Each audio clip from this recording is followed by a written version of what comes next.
Hi friends, welcome to my channel. இன்னைக்கு நம்ம வீடியோவில் பார்க்க போகிற ஸ்பெஷல் ரெசிபி சிக்கன் 65 எண்ணெயில் மசாலா உதிராமல் நல்ல மொறுன்னு சுவையாக எப்படி செய்யுதுன்னு பார்க்க போகிறோம். நான் செய்கிற முறையில் நீங்கள் சிக்கன் 65 ஒரு முறை வீட்டில் செய்து பாருங்கள். எல்லோரும் விரும்பி சாப்பிடுவாங்க. இனி கடைங்களில் நீங்கள் வாங்கவே மாட்டீங்க, அவ்வளோ ருசியாக இருக்குங்க இந்த 65. இந்த வீடியோவை முழுமையாக ஸ்கிப் பண்ணாமல் பாருங்கள். இந்த வீடியோ பிடித்திருந்தால் லைக் பண்ணுங்கள், ஷேர் பண்ணுங்கள், சப்ஸ்கிரைப் பண்ணுங்கள், கமெண்ட் பண்ணுங்கள். இப்போ வாங்க இந்த சிக்கன் 65 எண்ணெயில் மசாலா உதிராமல் சுவையை மொறுன்னு எப்படி செய்யுதுன்னு பார்க்க போகிறோம். இப்போ 65 செய்கிறதுக்கு 1/4 கிலோ அளவுக்கு சிக்கன் எடுத்துருக்கேன். சிக்கன் 65க்கு கொஞ்சம் போன்லெஸ் சத பகுதியாக எடுத்துக்கோங்க. இதில் அரை லெமன் ஜூஸ் சேர்த்துருக்கேன். தேவைக்கு ஏற்ப உப்பு சேர்த்துருக்கேன். 1 டீஸ்பூன் போல் இஞ்சி பூண்டு பேஸ்ட்டு சேர்த்துருக்கேன். இதில் மல்லித்தூள், ஜீரகத்தூள், கரம் மசாலா, மஞ்சப்பொடி, தனி மிளகாத்தூள், கொஞ்சமாக கலருக்காக காஷ்மீர் மிளகாத்தூள் சேர்த்துருக்கேன். நீங்கள் கலர் பொடி சேர்க்க விருப்பம்னா கலர் பொடி சேர்த்துக்குங்க. இதில் 1 முட்டை உடைச்சி சேர்த்துருக்கேன். 2 டீஸ்பூன் போல் அரிசி மாவு, 2 டீஸ்பூன் போல் கார்ன்ஃப்ளவர் மாவு சேர்த்துருக்கேன்.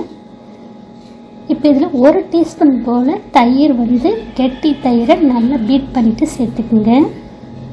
இது எல்லாம் சேர்த்து நல்லா மிக்ஸ் பண்ணிக்கலாம். தண்ணி எதுவும் சேர்க்காதீங்க. இதில் இருக்க தண்ணியே போதுமான அளவில் இருக்கும். நம்ம முட்டை வேறு சேர்த்துருக்கோம், லெமன் ஜூஸ் சேர்த்துருக்கோம்.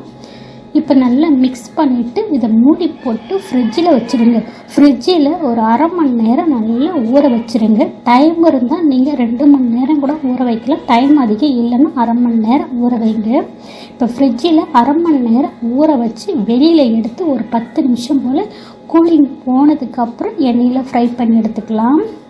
இப்போ இது பொரிக்கிறதுக்கு எண்ணெய் நல்லா சூடுபடுத்தி வச்சுருக்கேன். எண்ணெய் நல்லா சூடானதும் அடுப்பை மிதமான தீயிலே வச்சுட்டு இப்போ நம்ம 65 போட்டுக்கலாங்க. இப்போ 65 எல்லாத்தையும் போட்டு மிதமான தீயிலே வேகட்டுங்க. எண்ணெயில் மசாலா கொஞ்சம் கூட உதிராதுங்க. நான் எடுத்து காமிக்கிறேன் பாருங்கள், உங்களுக்கு தெரியும்.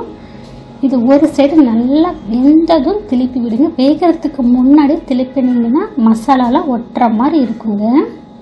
இப்போ ஒரு சைடு நல்லா ஒரு 4 நிமிஷம் போல் மிதமான தீயிலே வெந்திருக்கு. நான் திருப்புறேன் பாருங்களேன், உங்களுக்கு மசாலா உதிராமல் அருமையாக இருக்குது பாருங்கள், பார்க்கும்போதே தெரியும் பாருங்கள். இப்போ திருப்பி விட்டு மிதமான தீயிலே மறுபடியும் ஒரு 3-4 நிமிஷத்துக்கு நல்லா வேகட்டுங்க.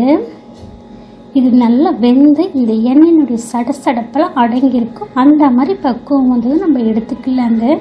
இதில் கொஞ்சமாக கருவேப்பிலை டெக்கரேஷனுக்கு பொரிச்சு எடுத்துக்கோங்க. இதோட ரொம்ப ருசியாக இருக்கும் கருவேப்பிலை பொரிச்சு இந்த சிக்கன் 65யோட சாப்பிடும்போது. இது கூடவே ஆனியனும் கொஞ்சம் கட் பண்ணிவிட்டு சேர்த்துக்குங்க. இப்போ 2 சைடு நல்லா செவந்ததும் எண்ணெயை வடிச்சிட்டு நான் எடுத்துக்கிறேங்க. இப்போ நம்மளுடைய சிக்கன் 65 ரெடி ஆகிடுச்சிங்க. பார்க்கும்போது எவ்வளோ அருமையாக இருக்குது பாருங்கள். கொஞ்சமாக வெங்காயமும் கருவேப்பிலையும் சேர்த்துருக்கேன் மேலே அலங்கரிக்கிறதுக்கு. இந்த மாதிரி நீங்கள் 65 செய்து கொடுத்தீங்கன்னா கடைங்களில் இனி வாங்கவே மாட்டாங்க, வீட்லேயே செய்ய சொல்லி கேட்பாங்க. ரொம்ப ருசியாக இருக்குங்க. ஒரு 65 பிச்சு காமிக்கிறேன் பாருங்களேன். மேலே நல்லா மொறுன்னு உள்ள நல்லா சாஃப்டாகவும் இருக்குங்க, ஜூஸியாக இருக்குது, ரொம்ப ருசியாக இருந்ததுங்க. நான் செய்த அளவுகளோட நீங்கள் ட்ரை பண்ணி பார்த்துட்டு எப்படி வந்துச்சுன்னு உங்களுடைய கருத்துக்களை ஷேர் பண்ணுங்க.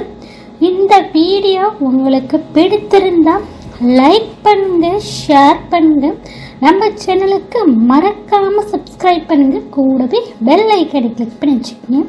அதில் ஆல் ஆப்ஷன் வரும், அதை கிளிக் பண்ணி வச்சுக்கோங்க. அப்போ தான் நான் போடக்கூடிய வீடியோக்கள் உடனுக்குடன் அப்டேட் ஆகும். இந்த வீடியோவை ஸ்கிப் பண்ணாமல் பார்த்ததுக்கு நன்றி, வணக்கம்.